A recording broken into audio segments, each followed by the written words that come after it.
اعوذ باللہ من الشیطان الرجیم بسم اللہ الرحمن الرحیم۔ تو آج جو ہماری صورت ہے یہ صورت کا نام لہب ہے اور اس کا یعنی کیا ہے جی، یہ صورت مکی ہے جی صورت مکی ہے اور لہب اس صورت کا نام ہے جی۔ اس صورت میں جانے سے پہلے میں پچھلی تین صورتوں کے بارے میں بتا دوں کہ اللہ تعالیٰ نے وہ تین صورتیں جو ہیں وہ اپنے مسلمان بندوں کو دین اور دنیا اور آخرت کے لیے ایک بہترین حصار اور قلعہ عطا فرمایا ہے جی اور جس میں روحانی جسمانی دونوں بیماریوں کا اور دونوں سے بچاؤ کا اللہ تعالیٰ نے جو ہے وہ انتظام فرمایا ان صورتوں کے اندر۔ ٹھیک ہے، اس لیے ان صورتوں کا ہمیں صبح و شام خاص کر اہتمام کرنا چاہیے، تین دفعہ صبح اور 3 دفعہ شام کو۔ جی اب بالکل۔ آتے ہیں ہم اس آج کی ہمارے صورت جو سبق ہے اس کی طرف۔ اس میں ہم نے چند باتیں کرنی۔ پہلی بات اس کا شان نزول ہوگا اور دوسری بات اس کی تشریح اور الفاظ کی معنی ہوں گے جی ٹھیک ہے، اور چوتھی بات اس میں اللہ تعالیٰ نے کیا بیان کیا اور ہمیں سبق اور درس اس صورت سے کیا ملتا ہے۔ ٹھیک ہے جی۔ سب سے پہلی بات یہ ہے کہ آپ علیہ الصلوۃ والسلام نے جب اپنے دعوت و تبلیغ کا کام شروع کیا تو تقریباً 3 سال کا عرصہ گزرنے کے بعد کم و بیش 3 سال کا عرصہ گزرنے کے بعد اللہ تعالیٰ نے ایک آیت اتاری وَأَنذِرْ عَشِيرَتَكَ الْأَقْرَبِينَ۔ جی اس کا معنی ہے کہ آپ اپنے خاندان اور قریبی رشتہ داروں کو ڈرائیے۔ تو اس پر آپ صلی اللہ علیہ وسلم جو ہے وہ کیا ہے، ایک پہاڑ پر، یعنی بعض حضرات فرماتے ہیں صفا پہاڑی پر اور بعض نے فرمایا فصعد الجبل، ایک پہاڑ پر چڑھے اور آپ علیہ الصلوۃ والسلام نے اس پہاڑ کی چوٹی پہ کھڑے ہو کر فرمایا یا صباحہ۔ یہ جو جملہ ہے یا صباحہ، یہ خطرے کے وقت اہل عرب جو ہے وہ بولتے تھے، خطرے اور خوف اور لڑائی کے وقت۔ یعنی یہ جملہ، یہ کلمہ علامت تھی کہ جو متکلم ہے، جو یہ بات کر رہا ہے، وہ خطرے میں ہے یا وہ خطرے کی بات کا اعلان کر رہا ہے۔ ٹھیک ہے، لہذا سب لوگ چکنا ہو جائیں اور سب لوگ اس کے دفاع کے لیے تیار ہو جائیں یا بولنے والے کے بچاؤ کے لیے سب تیار ہو جائیں۔ ٹھیک ہے جی۔ تو یہ پہاڑی کی چوٹی پہ کھڑے ہو کر آپ علیہ الصلوۃ والسلام نے یہ کلمات یا یہ کلمہ ارشاد فرمانے کے بعد پھر چند قبیلوں کے نام لیے اور ان کو جمع کیا جی، عبد مناف کہہ کر وغیرہ وغیرہ۔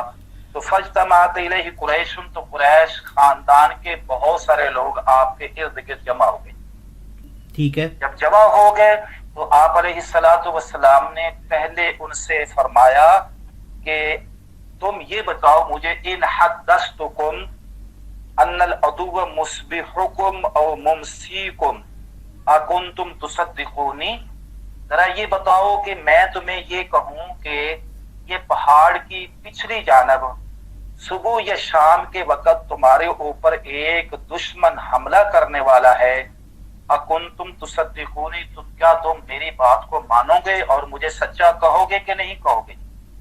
جی آپ علیہ الصلوۃ والسلام نے ان کے سامنے یہ ارشاد فرمایا تو سب نے کیا کہا؟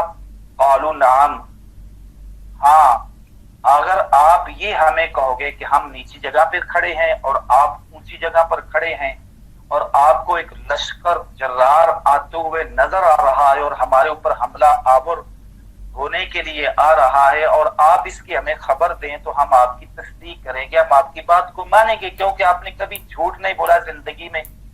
40 سالہ نبوت سے پہلے کی زندگی اور 3 سال نبوت کے بعد کی زندگی، تقریباً آپ کی 43-44 سال کی قریب عمر مکہ میں گزری ہے، تو آپ نے اس پوری زندگی میں ایک دن بھی غلط بیانی، غدر، دھوکہ، فریب اور جھوٹ نہیں بولا۔ اسی وجہ سے آپ کا نام صادق الامین رکھا گیا۔ تو انہوں نے کہا جی ہم بات مانیں گے، کیونکہ کبھی بھی آپ کی زندگی میں ہم نے جھوٹ نہیں سنا. جی تو اس پر آپ علیہ الصلوۃ والسلام نے پہلے بطور تمہید کے ان کو تیار کیا.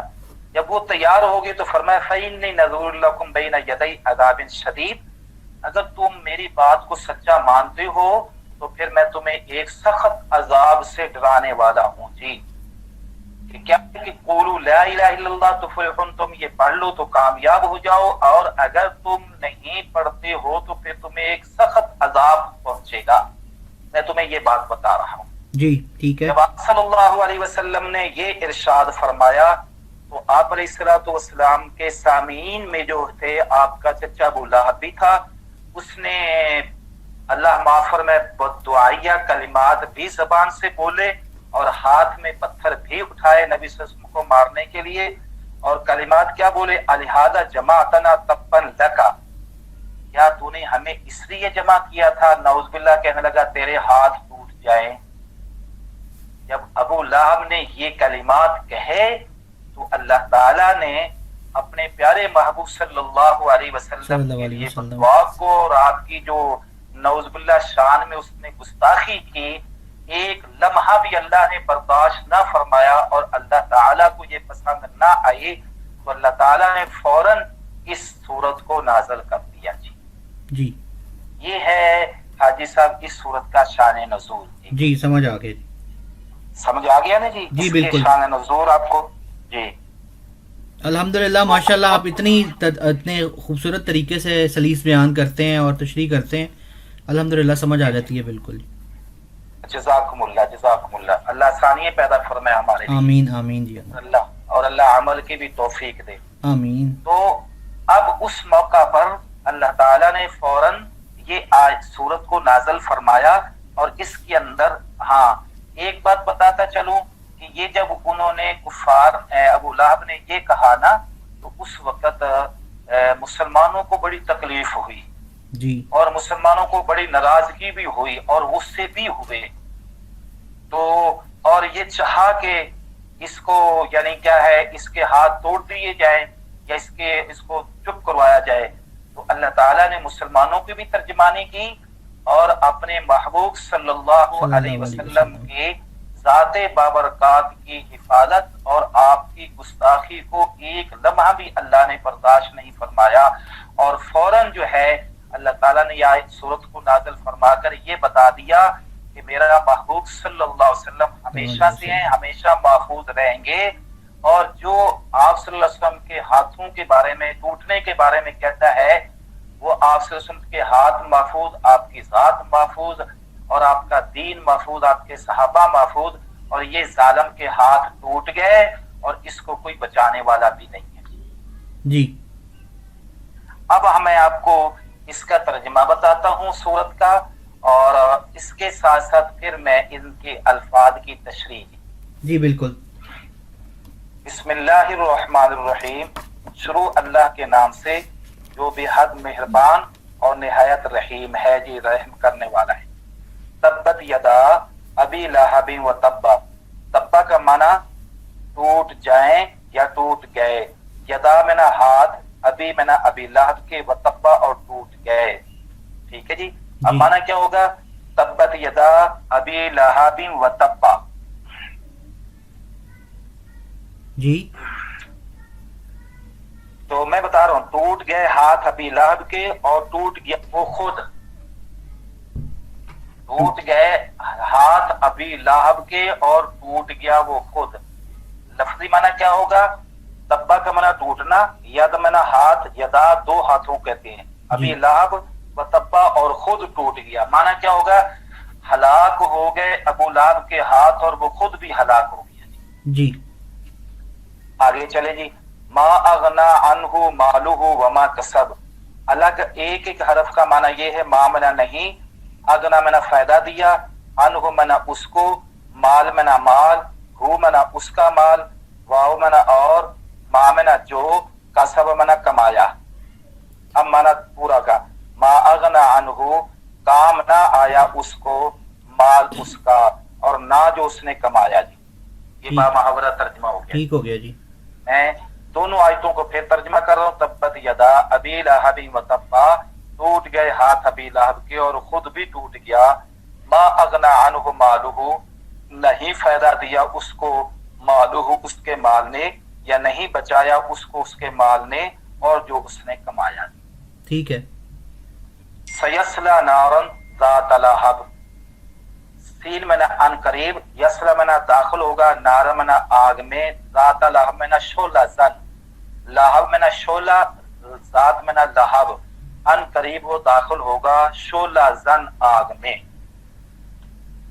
اس صورت کے حادثات دو حصے ہیں. ایک حصہ یہاں تک جو میں نے ترجمہ کیا ہے اور دوسرا حصہ وامرأتہ سے شروع ہو رہا ہے. میں آپ کو دوسرے حصے میں بعد میں لے کر جاتا ہوں. پہلے میں یہ بتا دوں کہ پہلے حصے میں ابو لہب کی بربادی کا ذکر ہے کہ وہ دنیا میں بھی برباد ہوا اور آخرت میں بھی برباد ہوا، اور دوسرے حصے میں اس کی بیوی، اس کی کنیت ام جمیل تھی اور اروا بنت حرب اس کا نام تھا. یہ ابو سفیان کی بہن ہیں. اروا بنت حرب اس کا نام اور ام جمیل اس کی کنیت اور ابو سفیان کی بہن تھی یہ. اور یہ دونوں میاں بیوی نبی صلی اللہ علیہ وسلم کے انتہائی جاننی ذاتی دشمن تھے. جی ٹھیک ہے.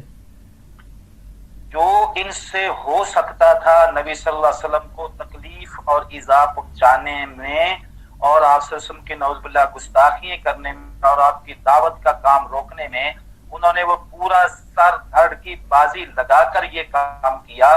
تو جس کا اللہ تعالیٰ نے فرمایا کہ یہ دنیا میں بھی ناکام ہوئے اور آخرت میں بھی ناکام. جی ٹھیک ہے، جی سمجھ آ گئی. اب میں پہلے حصے کا بتانے سے پہلے میں یہ بتا دوں کہ یہ بہت بڑا نبی صلی اللہ علیہ وسلم کا دشمن تھا. آپ صلی اللہ علیہ وسلم جو ہے نا، بازاروں میں، میلوں میں، دوسرے مجمعوں میں جاتے دعوت کے کام کے لیے. تو آپ صلی اللہ علیہ وسلم کیا فرماتے لوگوں سے کہ قولوا لا الہ الا اللہ تفلحون. تو جب یہ ہوتا تو پیچھے جو ہے نا یہ کیا ہوتا، ابو لہب لگا ہوتا. وہ کہتا لا تصدقوا انہ کذاب، اس کی تصدیق مت کرو، نعوذ باللہ کہتا ہے یہ جھوٹا ہے. جی اتنی یعنی یہ دشمنی پر اترا ہوا تھا. اب آئیے جی، اب اللہ تعالیٰ نے یہاں بشارت یہ بتایا ہے کہ ابو لہب بھی ہلاک ہو گئے اور اس کے ہاتھ بھی ہلاک ہو گئے. وہ کیسے ہوا جی؟ یہ جو دیکھیے تبت یادا ابی لہب و تبا، اس میں دنیا کا نتیجہ اس کے بارے میں کہ دنیا میں اس کے ساتھ کیا برتاؤ ہوا. جنگ بدر کے بعد کچھ دنوں کے بعد اس کو طاعون کی مرض کی ایک الٹی نکلی جسم میں، بغل میں جی. اس کی وجہ سے یہ بیمار پڑ گیا اور گھر والوں نے اس خوف سے کہ اس کی مرض ہمیں نہ لگ جائے، اس کو پکڑ کر پیر ایک ویرانے میں پھینک دیا. چند دن یہ وہیں پہ پڑا رہا، تکلیف میں کراہتا رہا، اور نہ اس کے گھر والوں نے کوئی اس کا علاج معالجہ کروایا، نہ اس کے قریب جاتے تھے. وہیں پڑا یہ مر گیا جی.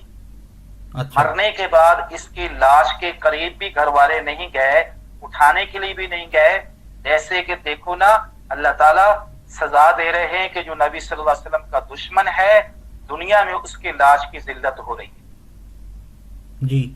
تو 3 دن کے بعد جب ان کو خطرہ لاحق ہوا کہ اس کی لاش میں تعفن اور بدبو پیدا ہو جائے گی، تو انہوں نے یعنی نوکروں پر ملازموں کو بلایا اور ان سے کہا کہ اس کو گڑھا کھود کر دفن کر دو جی.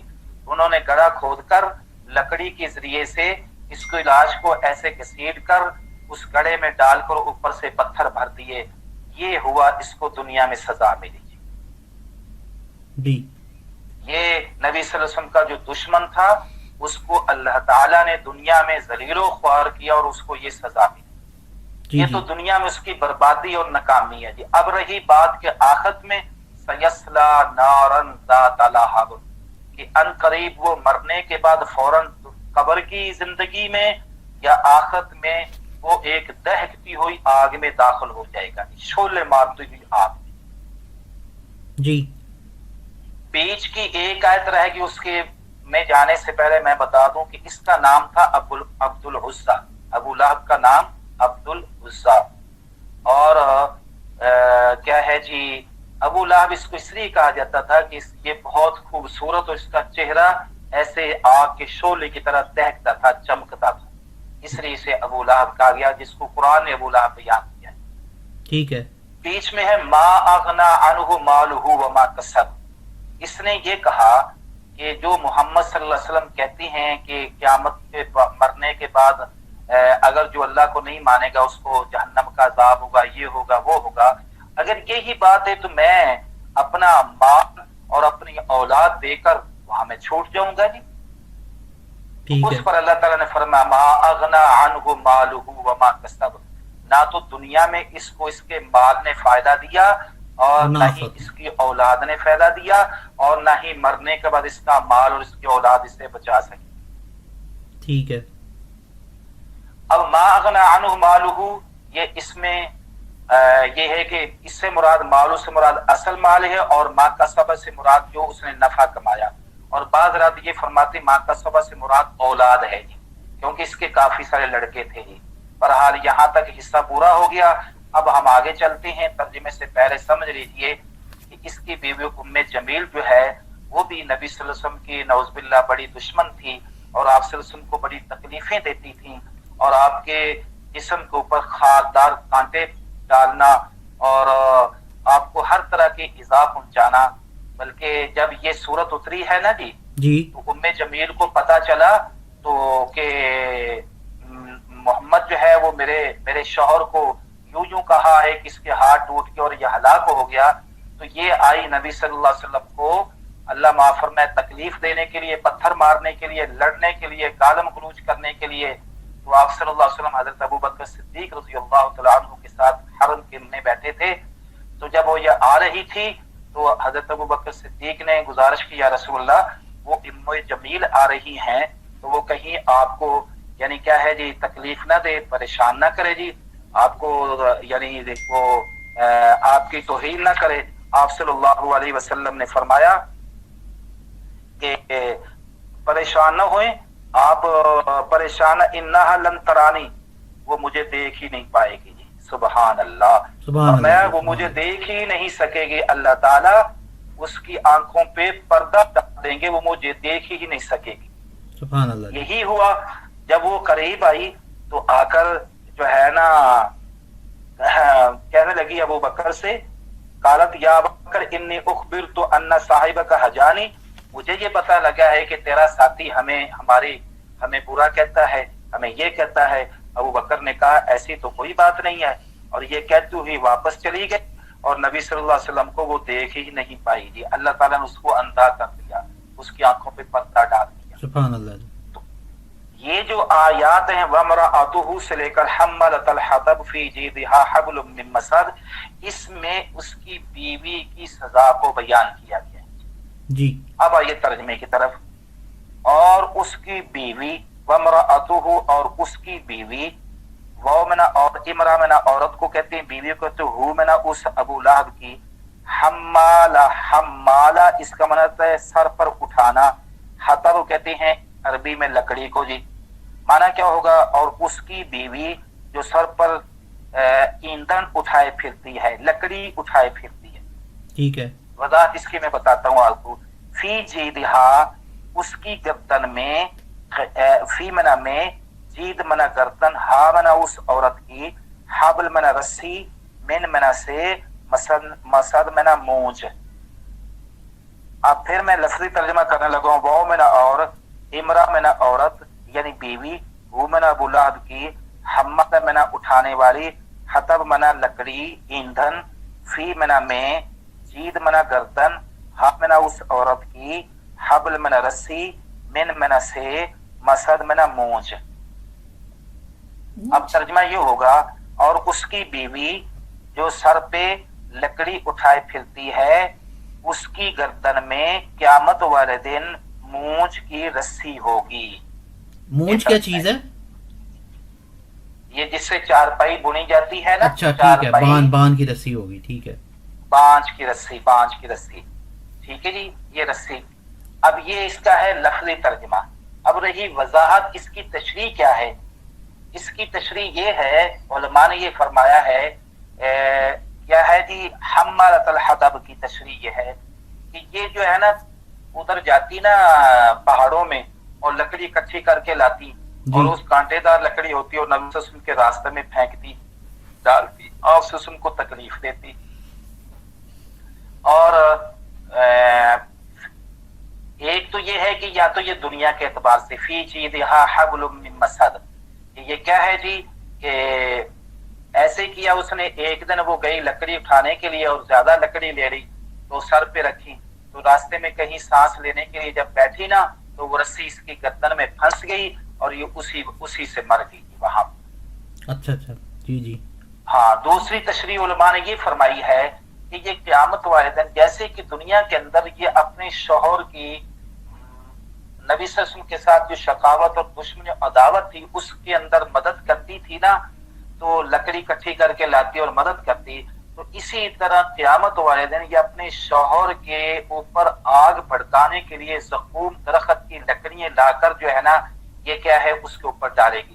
اچھا اچھا اچھا اچھا اور ہاں حنملۃ الحطب، زقوم درخت ہے نا جہنم کے اندر ایک درخت کا نام ہے زقوم، وہ بہت کڑویلا درخت ہوگا جی، تو وہ جہنمی اللہ معاف فرمائے کھائیں گے اور اس کی لکڑی یہ لا کر اپنے شوہر کے اوپر ڈالے گی، آگ کو اور بھڑکائے گی. تو اور فی جیدہا حبل من مسد، اور اس کی گردن کے اندر ایک توق جو ہے رسی کی شکل میں مضبوط قسم کا سزا کے طور پر ڈالا جائے گا جی جہنم. جی ٹھیک ہے سمجھ آ گئی. اب آگے جی یہ ہے سورت لہب. اب میں اس کا آپ کو دوبارہ ترجمہ بتاتا ہوں. تبت یدا ابی لہب وتب، ٹوٹ گئے ہاتھ ابی لہب کے اور ٹوٹ گیا وہ خود، یا ہلاک ہو گئے ابی لہب کے ہاتھ اور خود ہلاک ہو گیا. ماں میں نہ نہیں، اغنا میں نہ فائدہ دیا، انہو میں نہ اس کو، مالو اس کے مال نے، واؤ میں نہ اور ماں میں نہ جو کچھ کسب میں نہ اس نے کمایا، نہ اس کو اس کے مال نے فائدہ دیا اور جو اس نے کمایا اس کو اس نے بھی فائدہ نہ دیا. ٹھیک ہے فیصلہ ان قریب داخل ہوگا وہ نارن آگ میں، ذات لہب جو بھڑکنے والی شعلہ مارنے والی آگ ہے. وامرأتہ اور اس کی بیوی بھی آگ میں داخل ہوگی، حمالۃ الحطب جو لکڑی سر پر لیے پھرتی ہے. فی جیدہا اس عورت کی گردن میں حبل من رسی ہے بانج کی جی مونج کی. ٹھیک ہے جی یہ ہماری صورت تبت یدا پوری ہو گئی. الحمدللہ. الحمد للہ جی. صدق اللہ العظیم.